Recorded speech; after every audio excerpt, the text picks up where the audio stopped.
నాకు ఈరోజు యూట్యూబ్ చూస్తుంటే ఒక వీడియో కనిపించింది. మగపిల్లలు లేకపోతే వారసులు లేనట్టు, ఆడపిల్లలు పుట్టకపోతే లక్ష్మీదేవి పుట్టలేనట్టు, మనకొచ్చే కోడలే లక్ష్మీదేవి, మనకొచ్చే అల్లుడే వారసుడు, లేదా మన పిల్లలు మనకే వారసులు, లేదా ఒక ఆడ, ఒక మగ ఉండాలి.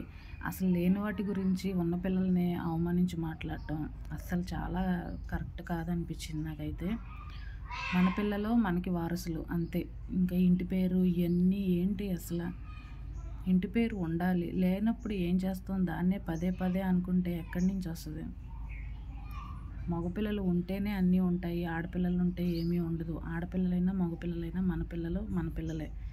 మనం బ్రతికున్నంత వరకు వాళ్ళని జాగ్రత్తగా చూసుకోవటమే. అంతేగాని మగపిల్లలు పుట్టలేదని, లేదా ఆడపిల్లలు పుట్టినోళ్ళని మగపిల్లలు పుట్టలేదని, మగపిల్లలు పుట్టినోళ్ళు మాకు ఒక ఆడపిల్ల ఉంటే బావుంటుందని, ఇలా ఉన్న పిల్లల్ని బాధ పెట్టే మాటలు ఎందుకు